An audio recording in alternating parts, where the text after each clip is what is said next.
ஆச்சி பாதாம் ட்ரிங்க். ஆச்சி பாதாம் ட்ரிங்க் ஒன்னு வாங்குனா ஒன்னு ஃப்ரீ. சம்மர் ஹாலிடேஸ் வந்தாச்சு, நம்ம ஜிடி ஹாலிடேஸும் வந்தாச்சு. GT holidays, South India's #1 travel brand. உங்களுடைய அரசியல் அனுபவம் பார்த்தீங்கன்னா கிட்டத்தட்ட 35 ஆண்டுகளுக்கு மேலாக இருக்கும். 45 வருஷம். 45 வருட அரசியல் வாழ்க்கையில் அண்ணன் ஜான் பாண்டியன் அவர்கள் பலமுறை தேர்தல் காலத்தில் நின்றுருக்கீங்க. ஆமா. இன்னுமே இந்த மக்கள் உங்களை அங்கீகரித்து ஒரு பிரதிநிதியா அனுப்பலையே சட்டமன்றத்துக்கும் நாடாளுமன்றத்துக்கும்? 1986 எம்ஜிஆர் வந்து என்ன வந்து சந்திச்சாருங்க. சாதாரண விஷயமா? அவர் என்ன திருநெல்வேலி இடத்துல வந்து சந்திக்க திருநெல்வேலி என்ன வந்து பார்க்க வராரு. அப்போ ஜான் பாண்டியன் எப்படி சாதாரணா? இந்தியாவை ஆளுகின்ற ஒரு நல்ல மனிதர். நான் அவர் அப்படித்தான் பார்க்குறேன். அவர் நல்ல மனிதர். மோடியை சொல்றேன். ஆமா. ஒரு கரப்ஷன் இல்லாத ஆள். கரப்ஷன் இல்லாத ஆள். அவருக்குன்னு ஒரு அடி நிலம் கூட வாங்காத ஆள். இது வரைக்கும் எந்த பிரதமரை நீங்கள் பார்த்துருப்பீங்க உங்கள் சரித்திரத்தில்? நான் பார்த்ததில்லை. அதனால அவரை நான் மகிழ்ச்சி கூட பார்க்குறேன். நான் அவரை மனஸ்பூர்வமாக ஏற்றுக்கிறேன். அண்ணாமலை மீதும் உங்களுக்கு ஒரு நல்ல கரிசனமும் அதே போல அவர் மேல ஒரு நல்பெயரும். அவர் தாங்க பிஜேபி கொண்டு வந்தவர், வளர்த்தவர் அவர் தாங்க. எத்தனையோ தலைவர், மாநில தலைவரோட நான் சந்திச்சு நண்பராக இருந்திருக்கேன். இந்த பிஜேபிக்கு உயிரை கொடுத்து வேலை செய்த ஒரு நல்ல நண்பர் அவர் தான். எனக்கு தெரிஞ்சு என்னுடைய வயசு எனக்கு 70 வயசு ஆகுது. எனக்கு என்னுடைய கருத்தை போட்டில் பிஜேபியை அறிமுகமாக ஆக்கியிருக்கலாம், யார் வேணா ஆக்கியிருக்கலாம். ஃபீல்டு ஒர்க் பண்ணி பிஜேபிங்கிறத உருவாக்கி இவ்வளோ பர்சன்டேஜ் போட்டதுக்கு காரணம் தனிப்பட்ட முறையில் அவர் தான் காரணம் நான் சொல்கிறேன். டெல்லிக்கு போனால் எனக்கு ஹிந்தி தெரியாது. ஃபர்ஸ்ட் அடி நான் விழுந்துச்சா, நான் யார்கிட்டையும் போய் பேசணும், மந்திரிகள்கிட்ட பேசணும்னாலும் சரி, பிரதமர்கிட்டே போய் பார்த்தேன். பிரதமர் நானும் மிஸ்ஸஸ் போய் பார்த்தேன். ஹிந்தி தெரியாதனால நான் அங்கே போய் வெக்கி தனம் குடிச்சிட்டு வரேங்க. நான் வச்சுக்கேன், வெக்கப்படுறேன். நான் போராட்ட காலத்தில் ஹிந்தி ஒழிகன்னு சொன்னவன், கள்ள கொண்டு எரிஞ்சு ஸ்கூலே மூடினவன், காலேஜில் போய் அடிச்சு நொறுக்கினவன். அப்போ மரியாதை பயணத்தில்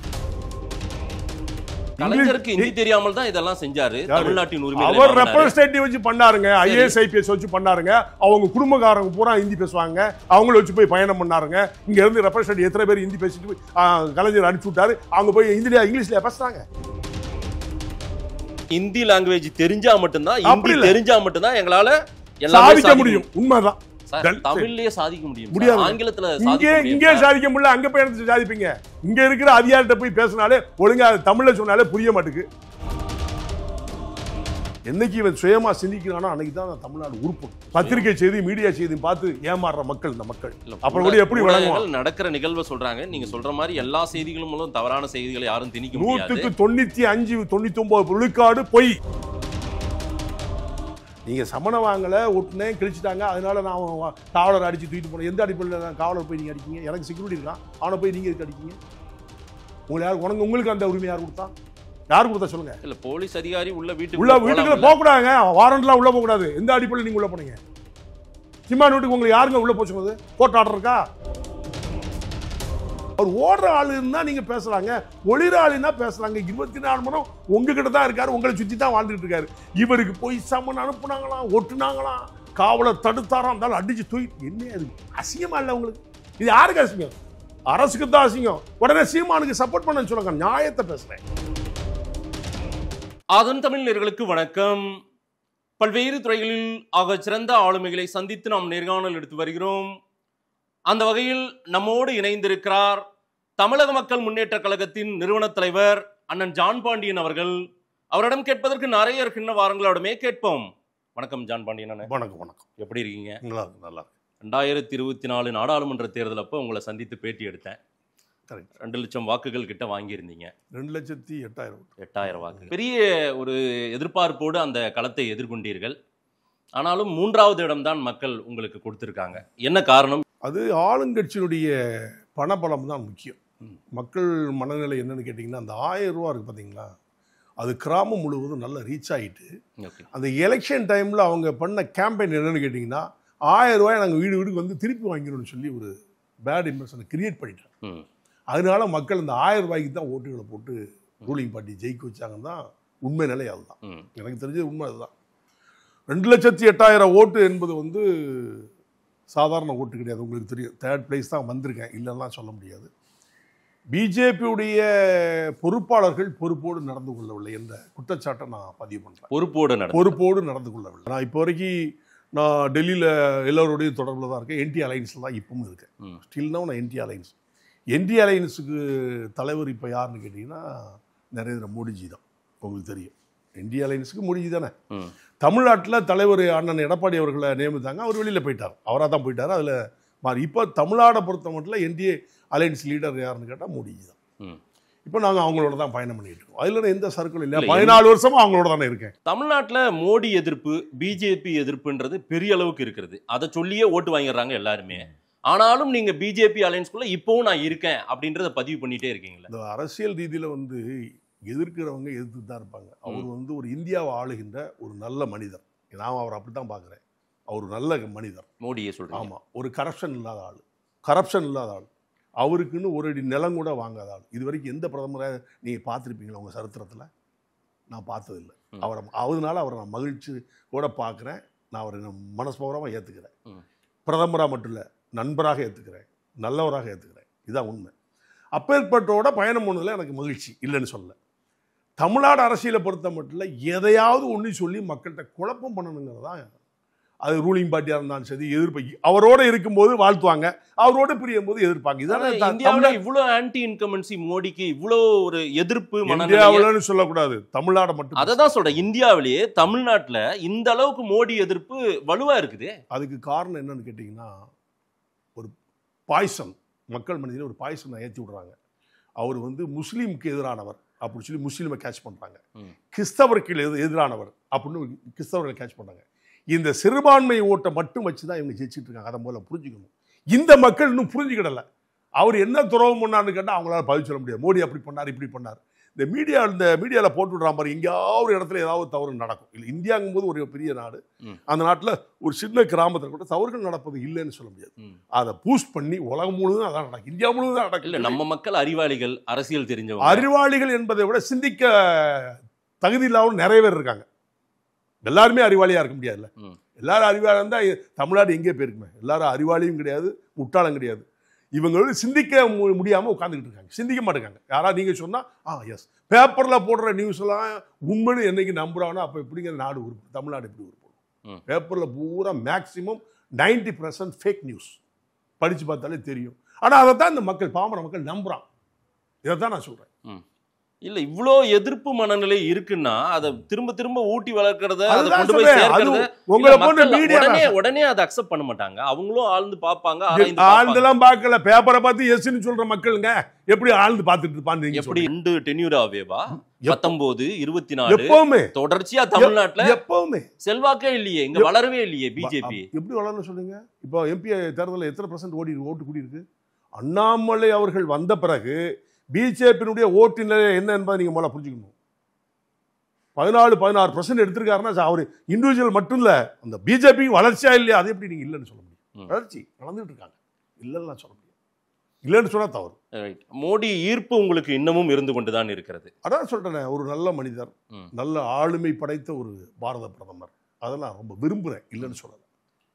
இதுதான் உண்மை. அண்ணாமலை மீதும் உங்களுக்கு ஒரு நல்ல கரிசனமும், அதே போல அவர் மேல ஒரு நல்பெயரும். அவர் தாங்க பிஜேபி கொண்டு வந்தவர், வளர்த்தவர் அவர் தாங்க. எத்தனையோ தலைவர், மாநில தலைவரோட நான் சந்திச்சு நண்பராக இருந்திருக்கேன். இந்த பிஜேபிக்கு உயிரை கொடுத்து வேலை செய்த ஒரு நல்ல நண்பர் அவர் தான். எனக்கு தெரிஞ்சு என்னுடைய வயசு, எனக்கு 70 வயசு ஆகுது. எனக்கு என்னுடைய கருத்தை போட்டில் பிஜேபியை அறிமுகமாக ஆக்கியிருக்கலாம், யார் வேணா ஆக்கியிருக்கலாம். ஃபீல்டு ஒர்க் பண்ணி பிஜேபிங்கிறத உருவாக்கி இவ்வளவு % ஓட்டதுக்கு காரணம் தனிப்பட்ட முறையில் அவர் தான் காரணம் நான் சொல்ல முடியும். ஆனா திமுக தலைவர், தமிழ்நாடு முதலமைச்சர் ஐயா ஸ்டாலின் சொல்றாரு, ஆளுநரும் இருக்கணும், அண்ணாமலையும் இருக்கணும், 2 பேர் இருந்தா நாங்க தொடர்ச்சியா நாங்களே வின் பண்ணிடுவோம். இவங்க சொன்னோன்னு அவங்க எடுக்க போறது இல்லை, இவங்களுக்கு வேற வழி இல்லை சொல்லிட்டு இருக்காங்க. இவங்க அப்படியாவது சொல்லி மாத்துவாங்கன்னு எதிர்பார்த்து சொல்றாரு நினைக்கிறேன். அவர் இருக்க ஒரு எதிர்கட்சி இவரு இருக்கணும், இவர் இருக்கணும், இவங்க யாரு அவங்க கட்சிக்கு டிமாண்ட் பண்ண முடியும்? இல்ல, அண்ணாமலை அளவீட்டுல பாக்குறாங்க. நீங்க அவரால பிஜேபி வளர்ந்துருக்குன்றீங்க. அவங்க என்ன சொல்றாங்க, இவங்களே இருக்கட்டும், அப்பதான் எங்களுக்கு கரெக்ட். கொஞ்சம் பாருங்க, % ஆஃப் ஓட்ட பாருங்க. நான் அதை தான் சொல்றேன், ஓட்ட பாருங்க. நீங்க வளர்ந்துருக்கா இல்லையா நீங்களே சொல்ல, மீடியா தானே. இல்ல, % வந்துட்டாங்க. அப்புறம் அதுதான் வளர்ச்சி, வேற என்ன வளர்ச்சிங்கிறீங்க? இண்டிவிஜுவல் ஏன் பேசுறீங்க? பிஜேபி வளர்ந்துருக்கா இல்லையா? வளர்ந்துருக்கு. யாரால வந்திருக்கு? அண்ணாமலையார் தான் வந்திருக்கு. அதில் என்ன மாற்றுங்கிறது இல்லையே. சரி, தமிழ்நாட்டில் திமுக கூட்டணி தொடர்ச்சியான வெற்றிகளை பெற்றுக்கொண்டே இருக்கிறது. இந்த முறையும் இந்த கூட்டணி தொடரும், அவங்களால தான் நான் வின் பண்ணுன்ற அளவுக்கு பதிவு செய்கிறார் ஐயா ஸ்டாலின் அவர்கள். இதனை மீறி 2026 என்ன செய்து விடுபடும்? நீங்க என்ன கூட்டணி இன்னும் முடிவாகல, இருந்தாலும் திமுகவை வீழ்த்தணுன்ற எண்ணப்பாட்டில் இருக்காரா அண்ணன் ஜான் பாண்டியன், அல்லது இன்னமும் திமுகவே ஒரு ஆப்ஷனா வச்சுக்கிட்டு பயணிக்க? அப்படி சொல்ல முடியாது. தேர்தல் என்பது அப்பப்போ 5 ஆண்டுக்கு ஒரு முறை வரதான் செய்யும், இல்லைன்னு சொல்ல முடியாது. நாங்கள் கூட்டணி தான், நாங்கள் தமிழக மக்கள் முன்னேற்ற கழகம் இண்டிவிஜுவல் பார்ட்டி, நல்லா வச்சுக்கோங்க. நாங்கள் என்டிஏ அலைன்ஸில் பயணம் பண்ணிட்டு இருக்கோம், இல்லைன்னு சொல்லலை. நாளைக்கு இங்கே தான் இருக்கணும்னு கட்டாயமும் கிடையாது, மாறவும் செய்யலாம். அது தேர்தல் காலகட்டத்தில் பொதுக்குழு செயற்குழு கூட்டி மக்கள் முடிவெடுக்கிறத வச்சு தான் நான் முடிவெடுக்க முடியும். அந்த சூழ்நிலை வரும்போது கண்டிப்பாக யாரோட பயணிக்கிறது அன்னைக்கு தான் டிசைட் பண்ண முடியும். இப்போ சொல்லவே முடியாது. திமுக இப்போ வரைக்கும் நான் இருக்கிறேன்னு தான் சொல்கிறேன். நாளைக்கு இருப்போம் இல்லைங்கிறத மாறலாம், சொல்ல முடியாதுல்ல. திமுக சிறப்பாக ஆட்சியில் பண்ணிட்டு இருக்காங்களா? அப்படி சொல்ல முடியாது. நீங்கள் பார்த்துருப்பீங்க, எங்கெங்கே காவல்துறைகள் கொடுமைகள் நடக்குது, பாலியல் வன்முறைகள் நடக்குது, மாணவிகள்லாம் கொடுமையாக நடத்தப்படுறா. இதெல்லாம் நம்ம நேரடியாக மீடியா மூலமாக பார்க்குறோம், பத்திரிகை செய்திகள் மூலமாக பார்க்குறோம். அதில் உண்மை இருக்கும், பொய் இருக்கும். அப்படி இருக்கும்போது ஒரு மாநிலத்தை வந்து நிர்வாகம் பண்ணுறது சாதாரண விஷயம் கிடையாது. அது மு.க. ஸ்டாலின் முதலமைச்சர் அவர்களுக்கு ஒரு பளு இருக்குது, இல்லைன்னு சொல்ல. நிர்வாகிகள் அவர்களை சார்ந்திருக்கிற அதிகாரிகள் அவரோடு ஒத்து போயிருக்கிறான்னு சொன்னால் இல்லை, இதுதான் நான் சொல்லுவேன். இல்லை ஒரு சாஃப்டாவும் அணுகுறீங்க ஐயா ஸ்டாலின் அவர்களையும். நீங்கள் நான் எல்லாரும் கூட நட்பாக தானே இருக்கேன். சரி, என்னுடைய இல்ல திருமண விழாவுக்கு நான் வந்து என்டிஏ அலையன்ஸ்லாம் இருக்குன்னு தெரியும், பிஜேபியோட பயணம் பண்ணிட்டு இருக்கேன்னு சொல்ல என்னுடைய மகள் கல்யாணத்துக்கு வந்தாருங்க. அவர் என்ன நண்பரா பார்க்கலாம் வருவாரா? என்னுடைய தேவைக்காக வரல, அவருடைய தேவைக்காக என்ன கூப்பிடல. நல்ல நண்பர், அந்த காலத்திலேருந்து இருக்கிற ஒரு அரசியல் தலைவர். அவருக்கு திருமண வீட்டுக்கு நாங்கள் போனோன்னே அவர் ஃபேமிலியோட அவர் வராருல, அது பெரிய விஷயமா இல்லையா? நான் அதை அவருக்கு நன்றி சுவாசமாக அதுக்கு இருக்கணுமா வேண்டாமா? அரசியல் வேறு, அதில் கருத்து வேறுமை நிறைய இருக்கும். நான் குறை சொல்லலாம், நிறைய சொல்லலாம், குறைகளும் சொல்லலாம், அது அரசியல். சரி, குடும்ப விழாவுக்கு வரும்போது நான் மகிழ்ச்சியாக ஏற்றுக்கிட்டேன்ல. எல்லாரும் வந்தாங்க, எல்லா அரசியல் தலைவர்களும் வந்தாங்க, அதிமுகவில் வந்தாங்க, பிஜேபியில் வந்தாங்க, எல்லா அரசியல் தலைவர்களும் என்னுடைய இல்ல திருமண விழாவுக்கு, பையன் பொண்ணு திருமண விழாவுக்கு வந்தாங்க. அதை நான் எப்படி பார்க்கணும்னா, அரசியலில் எதிரியும் கிடையாது, நண்பரும் நிரந்தர நண்பரும் கிடையாது. அதனால் எதிரிகளை விட நண்பர்கள் தான் அதிகம் எனக்கு. சமீப சில மாதங்களுக்கு முன்னாடி ஒரு பேட்டியில் சொல்லியிருந்தீங்க, தமிழ்நாட்டில் தலைவர்களுக்கு பாதுகாப்பு இல்லை அப்படின்னு எல்லாம் சொல்லியிருந்தீங்க. தலைவர்கள் எல்லாம் பாதுகாக்க வேண்டிய நிலையை அரசு உருவாக்க வேண்டும். கரெக்டாக நான் சொன்னேன். ஏன்னு கேட்டிங்கன்னா, சகோதரர் ஆம்ஸ்ட்ராங் கொலை, அதுக்கப்புறம் தான் நான் அந்த வார்த்தையை சொல்ல ஆரம்பித்தேன். அதுக்கப்புறம் அலர்ட் ஆயிட்டாங்களே கவர்மெண்ட் அலர்ட் ஆகலைங்க. ரெண்டாவது, அந்த ஆம்ஸ்ட்ராங்கை வந்து அவங்க ஒரு கட்சி ரீதியாக ஒரு மாநில தலைவராக இருக்கிறாரு, அவரை வந்து வாட்ச் பண்ணிக்கிட்டே இருக்கிறாங்க. அவருக்கு இந்த மாதிரி இக்கட்டான நிலைகள் இருக்குது என்பது போலீஸுக்கு ஐஎஸ்க்கு தெரியுமா தெரியாதா? தெரிஞ்சிருக்கணும்ல. அதில் வந்து தெரிஞ்சிருந்து அவரை ஒன்று எச்சரிச்சிருக்கணும், அவர் எச்சரிக்கலை. அப்போ வாட்ச் பண்ணிட்டு எதுவுமே தகவல் சொல்லாமல் இருக்க போய் தான் ஒரு கொலை நடக்குது. அது யார் எக்ஸ்ஆர்ஓ யார் செஞ்சாங்க, அவருக்கு எதிரி யார், மோட்டிவேஷன் யாருங்கிறது எனக்கு தெரியல. ஆனால் ஒரு கொலை செய்யும் போது ஒரு பகுஜன் சமாஜ் பார்ட்டியுடைய மாநில தலைவரை கொலை செய்யும் பொழுது ஒரு தலைவருக்கே இந்த மாதிரி ஒரு நிலைன்னு சொன்னால் அப்போ அந்த இடத்துல காவல்துறை பொய்த்து போச்சா இல்லையா? அதனால தான் நான் சொன்னேன், அரசியல் தலைவர் அனைவருக்கும் பாதுகாப்பு அவசியம். இது அரசு செய்வதற்கு தவறிவிட்டது சொன்னேன், இல்லைன்னு சொல்லலையே. அப்போ அது கடமை. அவங்க என்னைய பாதுகாக்கிறது மக்கள் இருந்தாலும் கூட முக்கிய கவனம் யாருக்கு? அரசுக்கு தானே உண்டு. சரி, ஏன் அவங்க தவற விடுறாங்கிறதா என்னுடைய கேள்வி. அந்த அப்படின்னா அவங்க பாதுகாத்திருந்தா அவர் இறந்துறதுக்கு வாய்ப்பே இல்லை. நீங்க ஆம்ஸ்ட்ராங் கொலையை ஒட்டி சொல்றது இது காலம் கடந்து இன்றைக்கு சட்டம் ஒழுங்குன்றது நாங்க சிறப்பாக தான் கொண்டு போயிட்டு இருக்கோம், பாதுகாப்பு கொடுத்து. அது எப்படி எங்க போலீஸை நான் வச்சுக்கிட்டு ஒழுங்கு சட்டம் ஒழுங்கு சரியில்லைன்னு நான் எப்படி சொல்ல முடியும்? நாங்கள் தான் சொல்ல முடியும், குற்றம் சொல்ல முடியும். நீங்க எப்படி சொல்ல முடியும்? நான் தான் சொல்ல முடியும். அவர் குற்றம் நான் சொல்றேன். நிறைய போலீஸ் அதிகாரிகள் தவறு பண்றாங்க, நிறைய ஆஃபீஸர்ஸ் கரப்ஷனா இருக்காங்க. நான் கம்ப்ளைண்ட் கொடுக்குற நடவடிக்கை எடுப்பாரா? முதலமைச்சர் எடுப்பாரா? நான் கம்ப்ளைண்ட் நேம் போட்டு கொடுத்தா எடுப்பாரா? காவல்துறை காப்பாற்றுறதுக்கு தான் முதலமைச்சர் பார்ப்பார். ஏன்னா அவருடைய துறை. எந்த காவல்துறையும் அவங்க காப்பாற்ற தான் பார்ப்பாங்க. தப்பே பண்ணாலும் காப்பாற்ற தான் பார்ப்பாங்க. காப்பாற்றப்படவில்லை என்று சொன்னால் அவர் தவறு செய்கின்றார்கள் என்று அர்த்தம். அதனால அவர் காப்பாற்ற தான் பார்ப்பார். நிறைய அதிகாரிகளை நான் குற்றம் சொல்ல முடியும். காவல்துறை நல்ல அதிகாரிலாம் நிறைய இருக்காங்க, இல்லைலாம். அவங்கெல்லாம் எப்படி வச்சிருப்பாங்க அரசுங்கிறது உங்களுக்கும் தெரியும், எனக்கும் தெரியும். நல்ல அதிகாரிகளை தவிர்த்து கரப்ஷன் அதிகாரிகள் நிறைய இங்கே இருக்கிறாங்க. அதுதான் உண்மை. கொஞ்சம் பின்னோக்கி போறேன்னு, உங்களுடைய அரசியல் அனுபவம் பார்த்தீங்கன்னா கிட்டத்தட்ட 35 ஆண்டுகளுக்கு மேலாக இருக்கும். 45 வருஷம் ஆச்சு. 45 வருஷம். 45 வருட அரசியல் வாழ்க்கையில் அண்ணன் ஜான் பாண்டியன் அவர்கள் பலமுறை தேர்தல் காலத்தில் நின்றுருக்கீங்க. ஆமாம். இன்னுமே இந்த மக்கள் உங்களை அங்கீகரித்து ஒரு பிரதிநிதியாக அனுப்பலையா சட்டமன்றத்துக்கோ நாடாளுமன்றத்துக்கோ? எனக்கு அங்கீகாரம் கொடுப்பது என்னுடைய மக்கள் தான். நல்லா புரிஞ்சுக்க. நான் அகில இந்திய தேவேந்திர குல சமுதாயத்திற்கு கூட என்னுடைய மக்கள் அங்கீகாரம் கொடுத்தாங்க. தனிப்பட்ட முறையில் தான் நான் கூட்டணியில் தனியாக தான் நின்று நான் எலெக்ஷன் நின்று யாருடைய கூட்டணி வச்சு நிற்கலை. புரிஞ்சுக்கிட்டீங்களா? 2001 நான் தமிழக மக்கள் முன்னேற்ற கழகம் கட்சி ஆரம்பித்து 6 மாதத்தில் எனக்கு முதல்ல ரெக்கக்னைஸ் கொடுத்து எக்மூர் கான்ஸ்டியூன்சியில் நிற்க வச்சது புரட்சி தலைவி அம்மா அவர்கள் தான். அண்ணா திராவிட முன்னேற்ற கழகத்தோட ஃபர்ஸ்ட் அலைன்ஸுங்கிறது இது. தனித்தனியாக நின்னுங்கிறது நான் ஏன் நிற்கேன்னா, இப்போ வலங்கமானில் நின்னேன் தஞ்சாவூரில் வலங்கமானில் நிற்கும் போது அங்கே ஜாதிய கொடுமைகள் அதிகமாக இருந்துச்சு. என்ன எந்த ஊருக்கும் பெர்மிஷன் கொடுக்க மாட்டாங்க, கொடியத்தோ பார்க்கறதுக்கு அலோவ் பண்ண மாட்டாங்க. எந்த ரூலிங் பார்ட்டி, அதாவது அப்போ திமுக வந்தாச்சு, அதிமுக, என்னை எந்த ஊருக்குள்ள விட மாட்டாங்க, பெர்மிஷன் கொடுக்க மாட்டாங்க. அப்போ தேர்தல் காலம் தான் எனக்கு சாதகமாக இருக்கும். அன்னைக்கு அங்கே கேண்டிடேட்டாக போட்டு அந்த சான்ஸில் நான் அந்த மக்களை சந்திப்பேன். இதை வாய்ப்பாக கருதி நான் தேர்தலில் நின்னே தவிர வெற்றி பெற்று சட்டமன்றத்தில் போய் கூச்சல் போடுறதுக்கோ மண்டபம் நியாயம் பேசுவதுக்கு நான் போல. சட்டமன்றத்தில் என்ன நடக்குன்னு டெய்லி பார்த்துருப்பீங்க, உங்களுக்கும் தெரியும் எனக்கும் தெரியும். அங்கே இருக்கிற ரூலிங் பார்ட்டியோட இருக்கிற வேல்முருகன் சட்டமன்றத்திலே புலம்புறாரு, நான் சட்டமன்ற உறுப்பினராக இருக்கிறேன், என் தொகுதிக்கே ஒன்றும் பண்ண மாட்டேங்காங்க, என் ஒன்றுக்கே சொல்லி ஓப்பனில் நீங்கள் லைவ்லாம் பார்க்குறோம். அப்போ ஒரு சட்டமன்ற உறுப்பினருக்கு நிலையே இருக்கும்போது சட்டமன்றத்தில் போய் நான் என்ன பண்ண போகிறேன்? அது முக்கியம் இல்லை. மக்களுடைய சேவை எங்களுடைய சேவை. எந்த கம்யூனிட்டி ஆகிற அரசியலுக்கு வந்த போகிறேன், ஆல் கம்யூனிட்டி சொசைட்டி எல்லாருக்குமே நான் சேவகனாக செய்யணுங்கிறது என்னுடைய மனசு நிலை. அதற்கு சில இடைஞ்சல்கள் கொடுக்கத்தான் செய்வாங்க. அது ரூலிங் பார்ட்டியாக இருக்கும், அது கொடுக்கத்தான் செய்வாங்க. வளரக்கூடாது இல்லையா, நான் வளரக்கூடாதுங்களே தெளிவாக இருக்காங்கல்ல, அது கொடுக்கத்தான் செய்வாங்க. அதை எதிர்த்து போராடி தான் நாங்கள் வளர்ந்துக்கிட்டு இருக்கோம். இல்லைண்ணே, நீங்கள் வரிசையாக அதனால தோல்வி அல்ல, வெற்றின்னு நான் இல்லை. தலைவர்கள் எல்லோருமே சமூக சேவையும் மக்களை பாதுகாக்கவும் மக்களுக்கு குரல் கொடுக்கவும் தான் வரீங்க. நீங்கள் தொடர்ச்சியாக தேர்தல் காலத்தில் மட்டும் நீங்கள் எடுக்கக்கூடிய முடிவுகள் தவறாக போயிடுதோ ஒரு வேளை? ஏன்னா எது வெற்றி பெறுமோ அந்த குதிரையில் தான் நம்ம சவாரி பண்ணணும். ஆனால் நீங்கள் ஒரு தவறான குதிரையை செலக்ட் பண்ணி அந்த ரூட்டில் போயிட்டு கடைசியில் சிக்கல் ஏற்பட்டு கொண்டே இருக்கிறதா? அப்படி சொல்ல முடியாது. தவறோ ரைட்டோ நான் பயணம் பண்ண வேண்டும், அரசியல் அங்கீகாரம் பெற வேண்டும், தமிழக மக்கள் முன்னேற்றம் அரசியல் அங்கீகாரம் வேணும்னு சொன்னால் ஏதோ ஒரு அரசியல் கட்சியில் நாங்கள் பயணம் பண்ணி தான் ஆகணும், வேறு வழியே கிடையாது. வெற்றி தோல்வி என்பதை பற்றி கவலைப்பட மாட்டோம். பயணம் பண்ணி ரெக்கக்னைஸ்டு நம்ம மக்களுக்கு வேணும், தமிழக மக்கள் முன்னேற்ற கழகம் வேணும்னு சொன்னால் ஜெயிக்கிற குதிரையை தோறுற குதிரைங்கிறது எலெக்ஷன் நேரத்தில் சொல்ல முடியாது. திடீர்னு இது ஜெயிக்கும் அது தோறும், இது ஜெயிக்கும் அது தோறும். அது அரசியல் பயணம். நாங்கள் நினச்சி போகிறது கண்டிப்பாக ஜெயிக்கும்னு தான் போகிறோம்.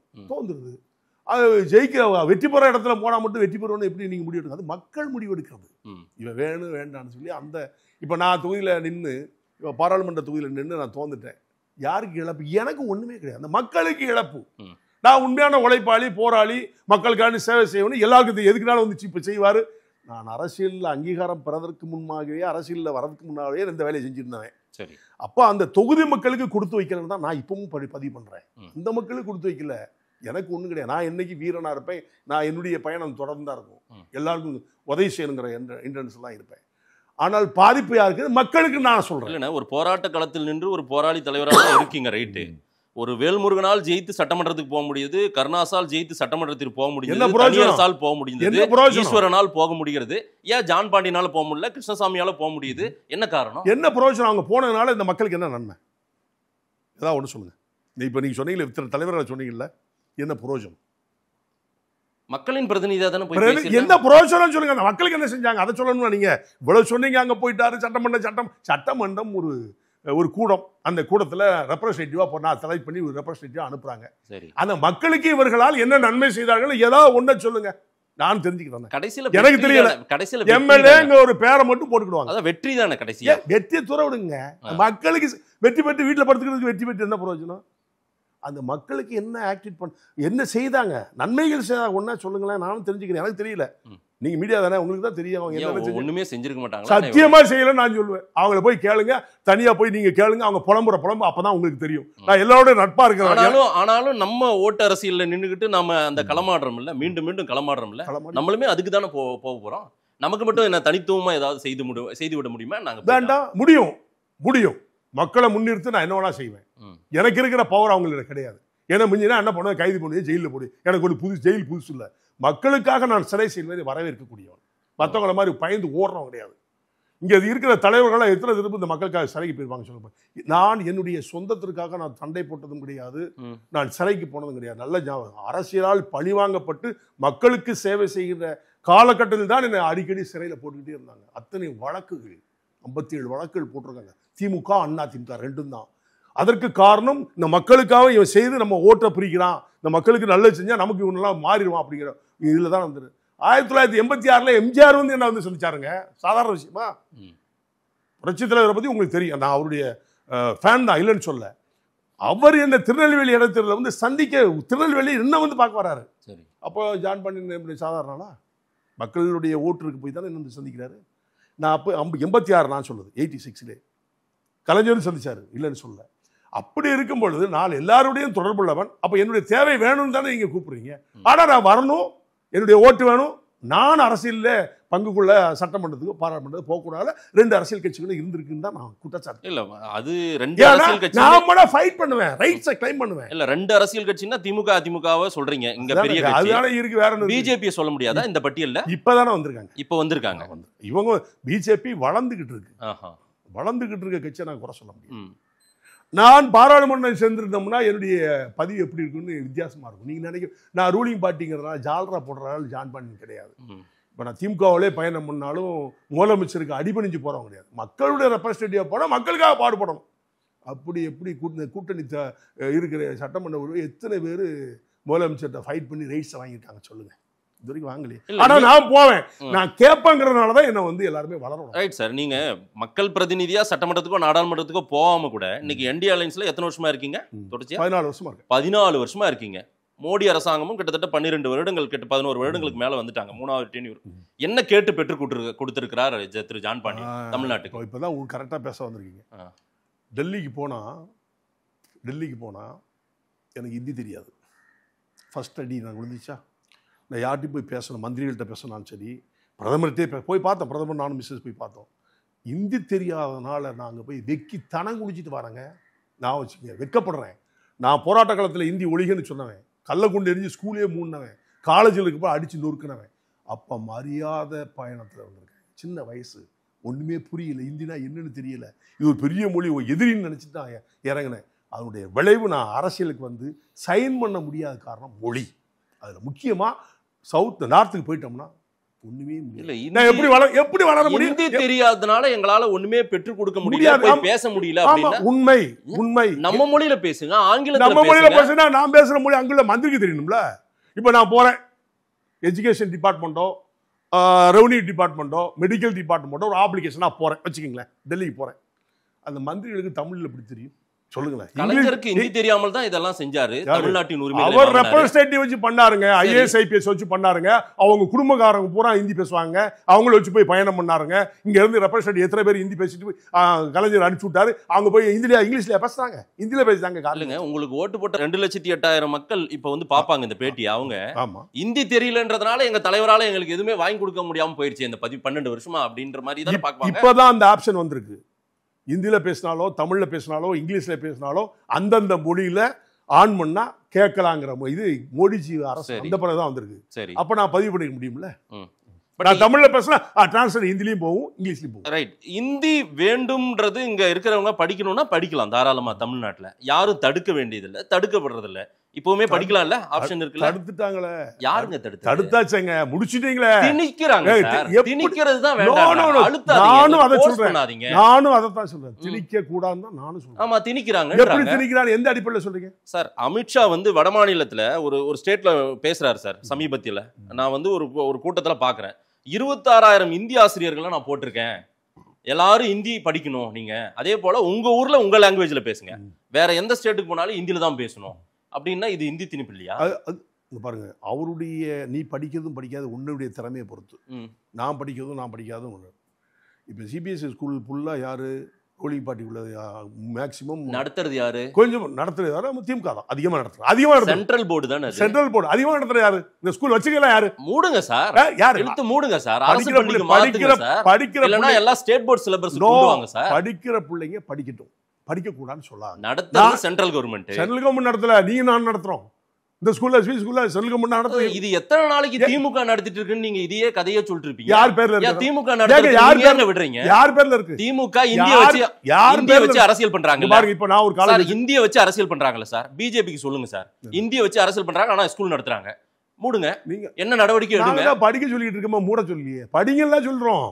திணிக்காத, படிக்கட்டும். படிக்கிறவனா படிக்காதுன்னு சொல்றாத. நீங்க படிக்காதுன்னு சொல்றீங்க, நாங்க படிங்கங்கறோம். இல்ல படிக்காதீங்கன்னு சொல்லல, படிக்காதுன்னு சொல்றோம். எங்களுக்கு நீங்க கட்டாயமா கொண்டு வரதுக்கான வேலையை நீங்க கொண்டு வரீங்க. அப்படி யாருமே அப்படிதான் பாருங்க, தெளிவா சொல்லிருக்காங்க. தாய்மொழியில் கற்றுக்கொள்ளலாம். ஆமா. 2வது மொழி இங்கிலீஷ்.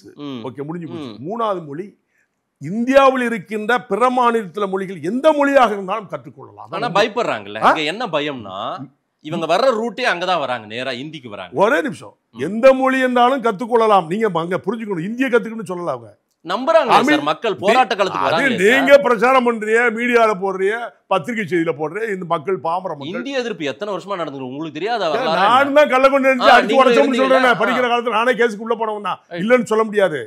நான் என்ன சொல்ல, அது அறியாத பருவம். படிக்கலன்னு இப்ப வருத்தப்படுறேங்கிறேன். போக முடியல, பேச முடியல.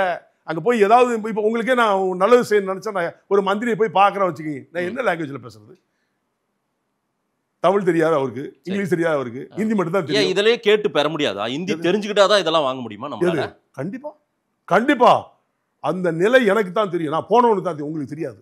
நீங்க இங்க உட்காந்து மீடியால உட்காந்து பேசுறீங்க, டெல்லியில போய் பாருங்க, அப்பதான் தெரியும் எவ்வளவு வெக்கி தலை. நம்ம எம்பிக்கள் இன்னைக்கு பேசுறது இந்தியா முழுக்க ஒளிபரப்பாகுது இல்ல? ஏங்க அது இப்பதானங்க அந்த ஆப்ஷன் வந்திருக்கு. இப்பதாங்க பாராளுமன்றத்தில் ஆப்ஷன் வந்திருக்கு.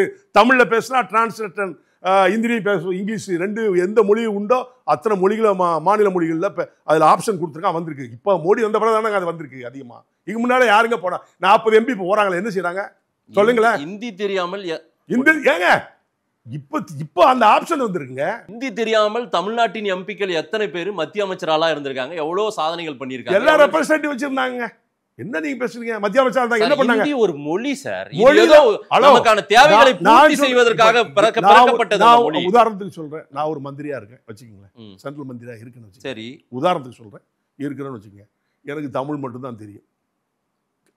அங்க இருக்கவங்க அனைத்து பிற மொழிகள்காரங்களாம் என்ன வந்து சந்திக்கிறான்னு வச்சுக்கோங்க. சரி, நான் எப்படி பதில் சொல்ல முடியும்? என்னுடைய பிஏ கூப்பிடுவேன், இல்லாட்டி என்னுடைய செக்ரட்டரியை கூப்பிடுவேன். எனக்குன்னு 2-3 PS இருப்பா. அதில் எந்தெந்த லாங்குவேஜ் கூட கூப்பிட்டு இது என்னன்னு பார்த்து எனக்கு வந்து எக்ஸ்பிளைன் பண்ணி தான் சொல்ல முடியும். ரெப்ரஸன்டேட்டிவ் வச்சு அதை எப்படி சந்திக்க முடியும்?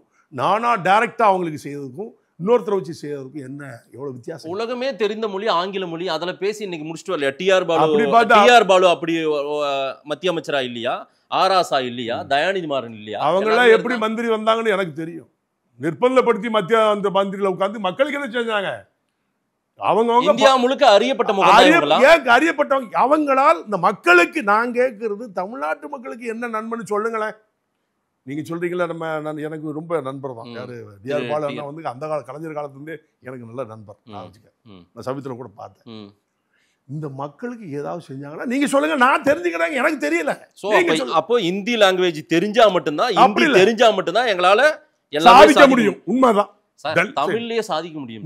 ஆங்கிலத்துல இங்கே சாதிக்க முடியல, அங்க போய் எடுத்து சாதிப்பீங்க. இங்க இருக்கிற அதிகாரிகிட்ட போய் பேசினாலே ஒழுங்கா தமிழ்ல சொன்னாலே புரிய மாட்டேங்குது. நார்த் இந்தியன் தான் அதிகமா அங்க அதிகாரிகளை உட்காந்துட்டு இருக்கான். தத்திக்கான்னு பேசினா நம்ம சொல்ல புரிய மாட்டேங்குது. இந்த பக்கம் என் மொழி தெரியாதனால எங்களுடைய வழி தெரியலன்னு மோடியை சொல்றாங்களே, எங்க மொழி தெரியலன்ற வருத்தப்படுறது இதுவும் நியாயம் தானே? அப்போ ஹிந்தி தெரியலன்றதுக்காக நீங்க இவ்வளவு கான்செப்ட் இவ்வளவு விஷயத்த சொல்றீங்கல்ல, எங்க மொழி தெரியல இல்ல மோடிக்கும் அமித்ஷாவுக்கும், அதனால தானே எங்களை புறக்கணிக்கிறாங்க அப்படின்னு இவங்க சொல்றாங்களே. அதுக்குதான் நீங்க சொல்லிட்டீங்கல்ல, இங்கிலீஷ் மொழி தெரியும், அவருக்கு இங்கிலீஷ் நல்லா தெரியும், பேசுறாருல, அதுதான் தெரியுமா? நீங்க தான் சொல்றீங்க உலக மொழி இருக்குல்ல இங்கிலீஷ், அவருக்கு புரியுது இல்ல, பேசுறாருல, ஏன் செய்ய மாட்டாரு? ஆனா தமிழ்நாடு வஞ்சிக்கப்படுவதா தானே சொல்லிட்டு இருக்காங்க மோடியாலும். அரசியல் என்பதே அதுதாங்க. நான் நல்லது செஞ்சா சொல்ல மாட்டாங்க, எதிரியா. இப்போ அண்ணா எடப்பாடி என்ன இருக்காரு, எதிர்கட்சி தலைவர். நான் கொஞ்சம் போலுங்க, எதிர்கட்சி தலைவர். என்னைக்காவது இவங்க நல்ல திட்டங்கள் திமுக கொண்ட திட்டத்தை அண்ணன் எடப்பாடி விமர்சிப்பாங்க சார், அப்ரிஷியேட் பண்ணிப்பாங்க. எதுனாலும் விமர்சனிக்கணும் ஆப்ஷன் அப்படிதான் வச்சிருக்காங்க. நல்லது செய்தா வாஜ்பாயை ரைட் மேன் இன் ராங் பார்ட்டின்னு சொன்னார் கலைஞர். மோடியும் அமித்ஷாவும் அப்படி சொல்ல முடியலையே திமுகவால. இன்னைக்கு நம்ம நாட்டுக்கே ஆபத்தானவங்க அப்படின்னு தானே சொல்லிருக்காங்க. நம்புறாங்க மக்கள். மொத்தமா 39 எம்பிக்கள் அனுப்புறாங்க. அப்படி ஒரு பேட் இம்ப்ரெஷனை கிரியேட் பண்றாங்க. எப்படி கெடுதல்னா ஏதாவது ஒண்ணு, அதான் காரணம் சொல்லுங்க. நான் சொல்றேன், அவர் ஆபத்தானவர். உலக நாடுகள்ல போறான், பயணம் பண்ணி உலகமே பாராட்டிக்கிட்டு இருக்கிற நேரத்தில் நீங்க ஒரு தமிழ்நாடை மட்டும் வச்சுக்கிட்டு ஆபத்தான் நீங்க மட்டும் சொல்லி என்ன பிரயோஜனம்? ஒரு சர்வே சொல்லுது சார், இந்தியா முழுக்க இருக்கிற மாநிலங்கள்ல தமிழ்நாட்டுல தான் மோடி எதிர்ப்பு அதிகமா இருக்கு அப்படின்றாங்க. அதுதான் சொல்ல பாய்சன், மக்களை புரிய விடாம குழப்பறது. குழப்பவாதிகள் அதிகமா இருக்குது. இங்கதான் குழப்பம், புரிஞ்சுக்கிற தன்மை இல்லாமல் குழப்பி இந்த மக்களை டேமேஜ் பண்றாங்கன்னு சொல்றேன். அது ஆளுங்கட்சியா இருக்கட்டும், எதிர்கட்சியா இருக்கட்டும், எந்த கட்சியா இருக்கட்டும், அது மக்கள் புரியறதுக்கு எப்போ புரிய போறாங்களோ அந்த கேள்விக்குறி இருந்துகிட்டு தான் இருக்கு. இப்போ சொல்றேன், என்னைக்கு இவன் சுயமா சிந்திக்கிறானோ அன்னைக்கு தான் தமிழ்நாடு உருப்படும். பத்திரிகை செய்தி மீடியா செய்தி பார்த்து ஏமாறுற மக்கள் இந்த மக்கள். இல்ல, அப்புறம் கூட எப்படி வழங்குவாங்க? நடக்கிற நிகழ்வை சொல்றாங்க. நீங்க சொல்ற மாதிரி எல்லா செய்திகளும் மூலம் தவறான செய்திகளை யாரும் திணிக்க முடியாது. 195 99 விழுக்காடு பொய். ஒரு விழுக்காடு வேணா உண்மையா இருக்கலாம். அது பேசுறப்ப தான் உண்மை. திரு சீமான் அவர்கள் அந்த வழக்கு, அவர் போயிட்டு வர்ற பயணம், அதெல்லாம் உங்களுக்கு அது தெரியும். வீட்டுக்கு வெளியே சம்மன் ஒட்டிய நிகழ்வும் அதற்கு பிறகு நடந்த அந்த பரபரப்பான காட்சிகள் எல்லாம் நீங்க எப்படி பார்க்கறீங்க? சம்மன் வீட்டில் ஆள் இருந்தால் ஒட்டுவாங்க. இது காவல்துறையுடைய பணி. இப்போ சம்மன் நீங்கள் எனக்கு சர்வ் பண்ண வரீங்கன்னு வச்சுங்களேன், நான் இல்லைன்னா ஒரு திருப்பு 2 திருப்பு வந்து பார்க்கணும், இல்லைன்னா போஸ்ட்டில் அனுப்பணும், அப்படி இல்லைன்னா வந்து வீட்டில் ஒட்டணும். இது அவங்களுடைய டியூட்டி. அதை நான் வச்சுக்கிறதும் கிழிக்கிறது என்னுடைய இஷ்டம். அது கிழிக்கக்கூடாதுன்னு எந்த சட்டத்திலையும் எந்த ரூல்ஸ்லையும் இல்லை. அதை முதல்ல ரூல்ஸ் சட்டத்தை தெரிஞ்சு பேசுங்க. சம்மன் ஏன் வீட்டு வாசலில் விட்டுருங்க. ஏதோ பேப்பர் நான் சம்மன்னு பார்க்கல, ஏதோ நோட்டீஸ் நினச்சி உங்களுக்கு கிழிச்சிருப்பேன், சமன்னு நினைச்சே கிழிச்சிருப்பேன். கிழிக்கக்கூடாதுன்னு சொல்லுங்க. நீங்கள் யார்? என் வீட்டில் என்ன பொருள் நான் வச்சாலும் தூர போடுவாங்க. அதை நீங்கள் எப்படி இல்ல, ஒரு அறிவிப்பானை அதை அது நீங்கள் அப்படி ரூல்ஸ் சட்டத்தில் இல்லையே. அப்படி சட்டத்தில் இதை வந்து சிரிச்சா அதை கிழித்தால் சட்டத்தில் தவறு ஏதாவது ஒன்று சட்டத்தை சொல்லுங்க, நான் ஏற்றுக்கிறேன். சட்டப்பிரகாரம் இல்லை. உண்மை தான், நான் போய் சொல்ல உண்மை தான். உங்கள் வீட்டு வாசலில் ஒரு சம்மன் போலீஸ் காவல்துறை ஏதாவது ஒரு அலிகேஷனை சார்ஜ் பண்ணி உங்கள் வீட்டில் ஓட்டுனா நீங்கள் கிழிக்கலாம். சரி, அது ஒரு குற்றச்சாட்டா ஆகாதுன்னு சொல்கிறேன். விசாரணைக்கு சம்மன் அனுப்பிச்சு வரலன்னா நடவடிக்கை எடுக்கிறது காவல்துறைய பண்பாடு. அவங்க எடுக்கலாம். நேராக போய் அரெஸ்ட் பண்ணலாம். ஏன் கோர்ட்டில் போய் ஆர்டர் வாங்க வேண்டியதானே, வாரண்ட் வாங்கி போய் பிடிக்க வேண்டியதானே? எதுக்கு போய் நோட்டீஸ் சரி பண்ணுறீங்க? அவருக்கு லோக்கலில் தானே இருக்காரு. அவர் இன்னும் ஊரை விட்டா ஓடிப்பிட்டாரு. எல்லா ஊர்லையும் சுற்றிட்டு இருக்காரு, எல்லா ஊர்லேயும் மாநாடு போடுறாரு, எல்லா ஊர்லையும் கூட போட்டுருக்காரு. ஒளிர மனுஷன் இல்லை, வீட்டில் இருக்கிற மனுஷன். இதுக்கு போய் சம்மன் ஏன் விட்டுறேன்? நேராக போய் கொடுங்க, வாங்கலையா கோர்ட்டு ஒரு ஆர்டர் பண்ணுங்க. சம்மன் நாங்கள் 2 திருப்பு கொண்டு சட்டம் இருக்குல்ல, சம்மன் 2 திருப்பு நிராகரிச்சிட்டாரு, அதனால் எங்களுக்கு வாரண்ட் பிறப்பிச்சு இப்படி விசாரிக்க அனுமதி கோர்ட்டு மூலம் வாங்கலாமே. ஏன் வாங்கக்கூடாது? ஏன் வாங்கலாது? சீமான் விஷயத்தில் ஏன் வாங்கல? அரசு தரப்புல ஒரு ப்ரொசீஜர் பண்றாங்க. அதை வந்து சார் அது கிழிக்கிறது தப்பு இல்லை சார். நிறைய வல்லுநர் சட்ட வல்லுநர் கேளுங்க. நீங்கள் கிழிக்கிறது தப்பு இல்லைன்னு எனக்கு தெரியும். அது கோர்ட் வரைக்கும் போயிட்டு ரிமாண்ட் எல்லாம் கொடுத்து இப்போ கோர்ட்டு வரைக்கும் போங்கங்க. இப்போ கோர்ட்டு தானே எல்லாம் போகிறோம். கோர்ட்டுக்கு போகலாமே. ஆக்கள் அளித்தல் கோர்ட்டு தானே டிசைட் பண்ணணும். நீங்கள் சம்மனை வாங்கலை, ஒட்டுனேன், கிழிச்சிட்டாங்க, அதனால நான் காவலர் அடித்து தூக்கிட்டு போனேன். எந்த அடிப்படையில் நான் காவலர் போய் நீங்கள் அடிக்கிங்க? எனக்கு செக்யூரிட்டி இருக்கான், அவனை போய் நீங்கள் எதுக்கு அடிக்கிங்க? உங்களுக்கு அந்த உரிமை யார் கொடுத்தா? யார் கொடுத்தா சொல்லுங்க? இல்லை, போலீஸ் அதிகாரி உள்ள வீட்டுக்குள்ள போகக்கூடாதுங்க. வாரண்ட்லாம் உள்ள போகக்கூடாது. எந்த அடிப்படையில் நீங்கள் உள்ள போனீங்க? சிம்மான் வீட்டுக்கு உங்களுக்கு யாருங்க உள்ள போய் சொன்னது? கோர்ட் ஆர்டர் இருக்கா சொல்லுங்க. கோர்ட் சமனாது இல்லையே. நீங்கள் விட்டுற சமனை வச்சுக்கிட்டு கோர்ட் ஆர்டரை நிராகரிச்சா உங்களுக்கு பவர் இருக்கு. கோர்ட் ஆர்டரே இல்லையே. இது காவல்துறையால் பிறப்பிக்கப்பட்ட உத்தரவு, அவ்வளோதான். இல்லை, ஏன் அப்போ அந்த பரபரப்பெல்லாம் நடக்குது? என்ன காரணமாக பார்க்குறீங்க? இதை வந்து ஒரு அரசியலாக்குறாங்க. இதுதான் உண்மை. ஏன்னா 15 வருஷத்துக்கு முன்னால் நடந்த அதை நம்ம அந்த இதுக்குள்ளே நுழைய வேண்டாம். அவர்கிட்ட இருந்தார், அவளோட வாழ்ந்தார், இருந்தார், அதுக்கு நான் உள்ளே வரல. அந்த காலத்தில் 2 பேரும் இருந்திருப்பாங்க, இல்லைன்னு சொல்ல. அது நமக்கு அது அவசியம் இல்லாத ஒன்று. அது ஒரு சர்ச்சையான பேச்சு, அது கொச்சையான பேச்சு. அதை நான் வெறுக்கிறவன். அந்த மேடையவே வெறுக்கிறவன். சீமான ஒரு அரசியல் பண்ணுறாரு. அவரை டேமேஜ் பண்ணணுங்கிறதுக்காக வேண்டி இந்த ஆப்ஷன் எடுத்து நான் நினைக்கிறேன். உண்மைதான், நாங்கள் நினைக்கிறத தான் கருத்து. 15 வருஷத்துக்கு முன்னாடி நடந்தது.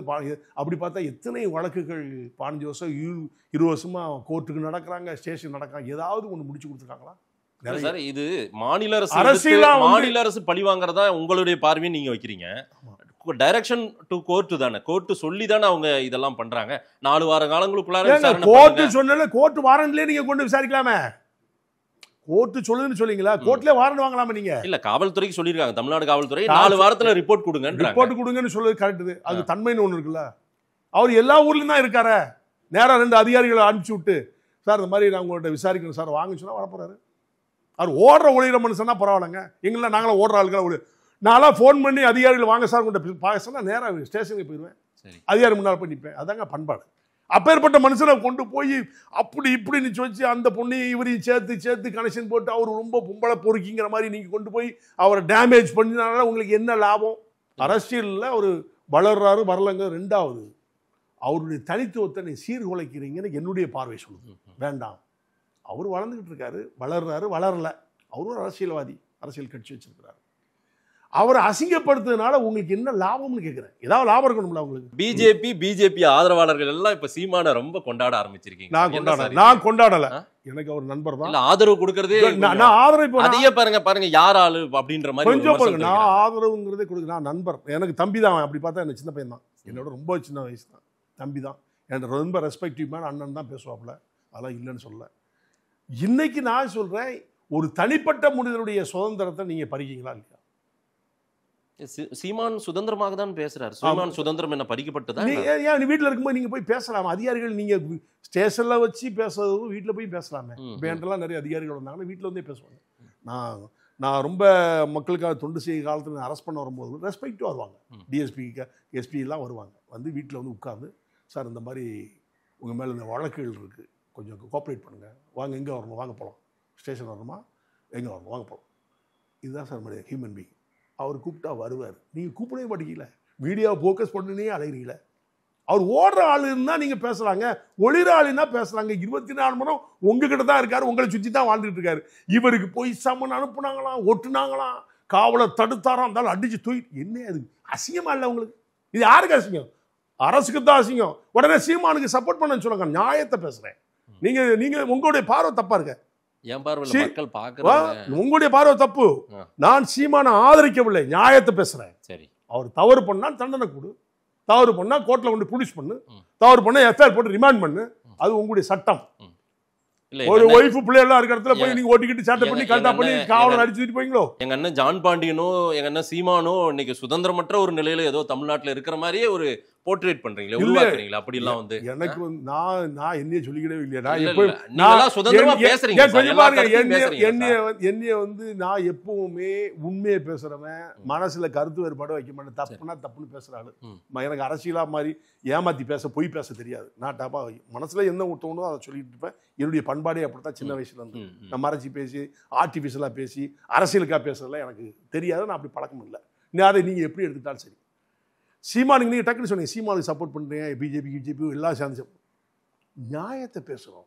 ஒரு சமன் என்பது சாதாரண விஷயம். நீ இப்போ ஒரு பெரிய விஷயமே கிடையாது. அவர் இல்லை, அவர் துணைவியாரை கூப்பிட்டு இந்த மாதிரி சமன் நாங்கள் அனுப்புகிறோம், அவரை வந்து சரண்டராக சொல்லுங்கள், ஆஜராக சொல்லுங்கள், இதெல்லாம் வந்து விசாரணை சொல்லிட்டு போகிற டீசன்சி. சரி, அந்த அம்மா வீட்டுக்குள்ள இருக்குது, நீ எதுக்கு வெளியில் விட்டுற? வெட்டின உடனே வாட்ச்மேன் நினச்சிடறான், அவனுக்கு காவலர் யாரோ ஒருத்தன் எக்ஸார்வை கிழிக்கிறான். கிழிச்ச உடனே அது அவன் முன்னால் கிழிக்கலை, போயிட்டு பிடிச்சி அவனை அடித்து தூக்கல. அவன் என்ன பண்ணுவான்? கூலிக்கு வேலை செய்கிறவன், அவனை தூக்கிட்டு போய் என்ன பண்ணுறீங்க? அவன் மேலே ரிமாண்ட் பண்ணிக்கிங்களே, இது சட்டவிரோதமா இல்லையா? அவன் காவலாளி, அவனை அடிக்கிறதுனால காவல்துறைக்கு என்ன லாபம்? அவன் யாரு? அவன் தேச விரோதியா? ஒரு ஒரு கட்சியுடைய தலைவருக்கு செக்யூரிட்டியாக இருக்கிறான், அவனை எதுக்கு நீங்கள் அடிக்கிறீங்க? உங்களுக்கு அடிக்க யார் உரிமை கொடுத்தா? நீங்கள் சொல்லுங்களேன். அவங்களுக்கு அடிக்க யார் உரிமை கொடுத்தா? இல்லை. அப்போ நீங்கள் பண்ணதெல்லாம் நியாயம், நாங்கள் நியாயம் பேசுகிறோம், உடனே சப்போர்ட் பண்ண நியாயம் தான். நான் சப்போர்ட் பண்ணல, உண்மையை பேசுகிறேன்.